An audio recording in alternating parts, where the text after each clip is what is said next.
ଧାରୟତି ଇତି ଧର୍ମ। ଧାରୟତି ଇତି ଧର୍ମ ବା ଯାହା ଧରି ରଖେ, ଯାହାକୁ ଧାରଣ କରାଯାଇପାରେ ତାହା ଧର୍ମ। ଏହା ସଂସ୍କୃତ ମୂଳଧୃ ଧାରଣ କରିବାରୁ ଉତ୍ପନ୍ନ, ଯାହାର ଅର୍ଥ ହେଉଛି ଶକ୍ତି କିମ୍ବା ନିୟମ, ଯାହା ସମାଜ, ଲୋକ ଏବଂ ସମଗ୍ର ବ୍ରହ୍ମାଣ୍ଡକୁ ଧରି ରଖେ। ଏହା କେବଳ ଏକ ନୀତି କଥା ନୁହେଁ, ବରଂ ନୈତିକତା, କର୍ତ୍ତବ୍ୟ ଏବଂ ଜୀବନର ମୌଳିକ ପ୍ରକୃତି ଯାହା ସ୍ଥିରତା ବଜାୟ ରଖେ। ଏହି ବାକ୍ୟର ମୁଖ୍ୟ ଅର୍ଥ ଧରି ରଖିବା, ସମାଜକୁ ବିଘଟନରୁ ରକ୍ଷା କରୁଥିବା ନୀତିକୁ ଏହା ଧରି ରଖେ।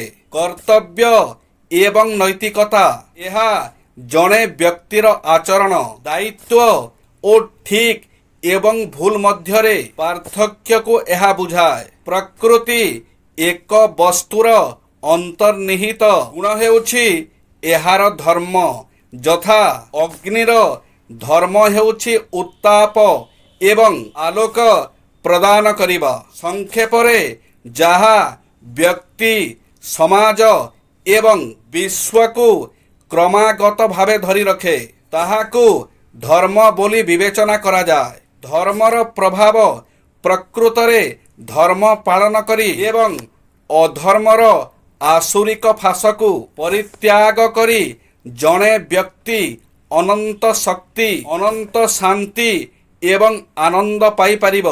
କେବଳ ସେ ନିଜେ ଖୁସି ନୁହନ୍ତି, ସେ ତାଙ୍କର ଧର୍ମର ଶକ୍ତି ଦ୍ୱାରା ଯେଉଁ ଗ୍ରାମ କିମ୍ବା ସହରରେ ବାସ କରନ୍ତି, ସେହି ଗ୍ରାମ କିମ୍ବା ସହରରେ ପ୍ରାୟ ସମସ୍ତଙ୍କୁ ଖୁସି କରିପାରିବ। ଜଣେ ପ୍ରକୃତ ସଦ୍ଗୁଣ ସମ୍ପନ୍ନ ବ୍ୟକ୍ତି ଯେଉଁଠାରେ ବାସ କରନ୍ତି, ସେଠାରେ ଲୋକମାନେ ତାଙ୍କ ଧର୍ମର ଶକ୍ତି ଯୋଗୁଁ ପ୍ରାକୃତିକ ବିପର୍ଯ୍ୟୟ କିମ୍ବା ଦୈବ କ୍ରୋଧର ଶିକାର ହୋଇପାରନ୍ତି ନାହିଁ।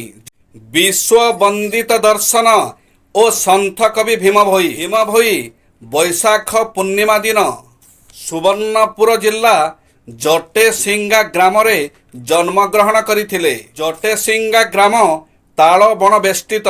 ସେହି ତାଳବଣରେ ତାଙ୍କୁ ଆବିଷ୍କାର କରନ୍ତି ଏକ କନ୍ଧ ଦମ୍ପତି। ସେ କନ୍ଧ ଦମ୍ପତି ଥିଲେ ସନ୍ତାନହୀନ। ଲାଳନ ପାଳନ କରିବା ସକାଶେ ନେଇ ଆସନ୍ତି ନିଜ କୋଳକୁ। ସେହି ଶିଶୁ ପୂର୍ଣ୍ଣମୀର ଚନ୍ଦ୍ର ପରି ବଢ଼େ, ସୂର୍ଯ୍ୟର ଆଲୋକ ପରି ପ୍ରଦାନ କରେ ସାରା ବିଶ୍ୱକୁ ତାର ବିଶ୍ୱବନ୍ଦିତ ଦର୍ଶନ। ସ୍ୱାର୍ଥାନ୍ୱେଷୀ ମାନବ ଯେଉଁଠି ନିଜ କଥା ଛଡ଼ା ଅନ୍ୟ କିଛି ଚିନ୍ତା କରେ ନାହିଁ, ସ୍ୱପ୍ନରେ ସୁଦ୍ଧା ଭାବି ନଥାଏ, ଯେଉଁଠି ଏକ କନ୍ଧ ବାଳକ ଗାଇ ଉଠେ ଏକ ନିଆରା ଦର୍ଶନର ବନ୍ଦିତ ଉକ୍ତି।